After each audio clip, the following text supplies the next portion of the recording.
देखिए, आर्ट की दुनिया में ना कुछ ग्रुप्स ऐसे आते हैं जो सिर्फ स्टाइल नहीं बदलते, वो पूरे के पूरे सिस्टम को हिलाकर रख देते हैं। आज हम ऐसे ही एक ग्रुप की बात करने वाले हैं, प्री राफेलाइट ब्रदरहुड।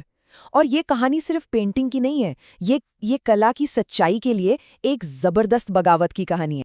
इन कलाकारों को एक ऐसा नाम मिला था, एक ऐसा निकनेम जिसने उनके पूरे मूवमेंट को एक पहचान दे दी। और बस यही नाम हमें आज के इस पूरे विश्लेषण के सबसे दिलचस्प सवाल की तरफ ले जाता है। मतलब सवाल तो यही है ना कि उस जमाने में जब हर चीज पर इतने कड़े नियम थे, तब इन नौजवान कलाकारों ने ऐसा भी क्या कर दिया था कि लोग उन्हें बैड बॉयज बुलाने लगे। चलिए, आज इसी राज से पर्दा उठाते हैं। लेकिन देखिए, किसी भी बगावत को समझने के लिए ना पहले ये जानना जरूरी है कि आखिर वो बगावत थी किसके खिलाफ। उस दौर में आर्ट की दुनिया पर सिर्फ एक ही तरह की सोच का कब्जा था। तो ये सब कुछ शुरू होता है राफेल नाम के एक आर्टिस्ट से। अब वो इतने महान और इतने प्रभावशाली थे कि उस वक्त की सबसे बड़ी आर्ट संस्था रॉयल एकेडमी ने ये तय कर लिया कि भाई अब से जो भी पेंटिंग बनेगी वो उन्हीं के स्टाइल में बनेगी, एकदम सुंदर, आदर्श और बिल्कुल परफेक्ट। तो एक तरफ थी एकेडमी की कला। इसे आप ऐसे समझिए जैसे आज के सोशल मीडिया फिल्टर्स होते हैं, जहां हर चीज एकदम परफेक्ट दिखती है।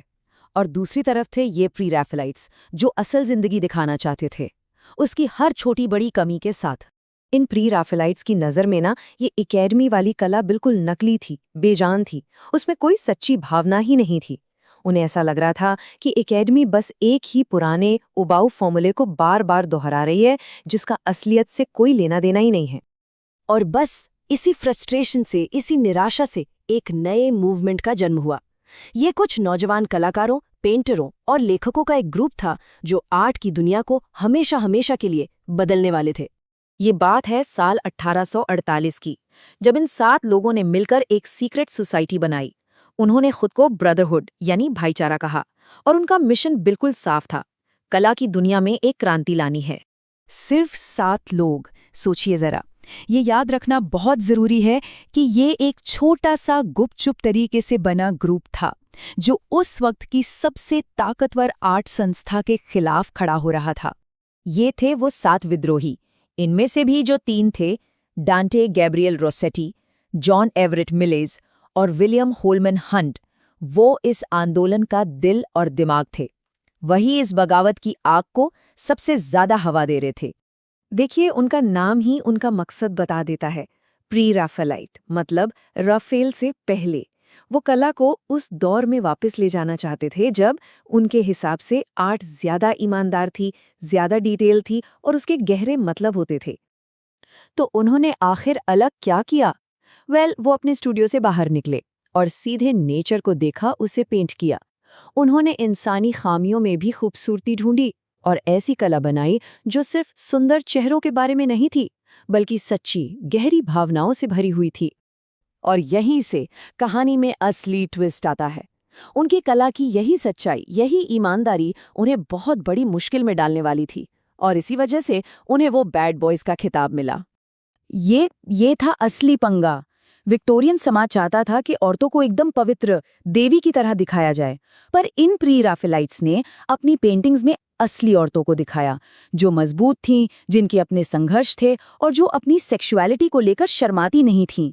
और उस जमाने के लिए ये एक बहुत बहुत बड़ा स्कैंडल था।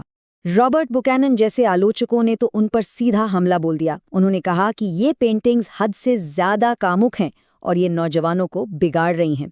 उन्होंने इस ग्रुप को नाम दिया फ्लैशली स्कूल, मतलब ऐसा ग्रुप जिसकी कला जरूरत से ज्यादा जिस्मानी और सच्ची थी, जो उन्हें बिल्कुल मंजूर नहीं था। बस फिर क्या था, शब्दों की एक पूरी जंग छिड़ गई। बुकानन ने अपना असली नाम छुपाकर हमला किया, पर रोसेटी भी चुप नहीं बैठे।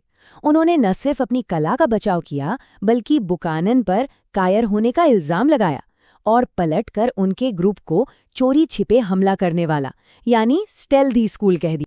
तो कुल मिलाके इस भाईचारे पर 3 बड़े आरोप लगे: अनैतिक होना, जरूरत से ज्यादा कामुक होना और समाज पर बुरा असर डालना।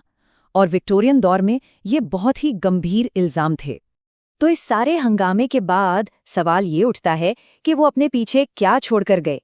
क्या उनकी ये बगावत आखिर में किसी काम आई? बिल्कुल आई। उन्होंने नकली बनावटी खूबसूरती को सिरे से नकार दिया और उसकी जगह असलियत और सादगी को अपनाया। उन्होंने कला में झूठे इमोशनल कंट्रोल को खारिज किया और सच्ची गहरी भावनाओं को जगा दी। आखिर में उनका असर बहुत गहरा पड़ा।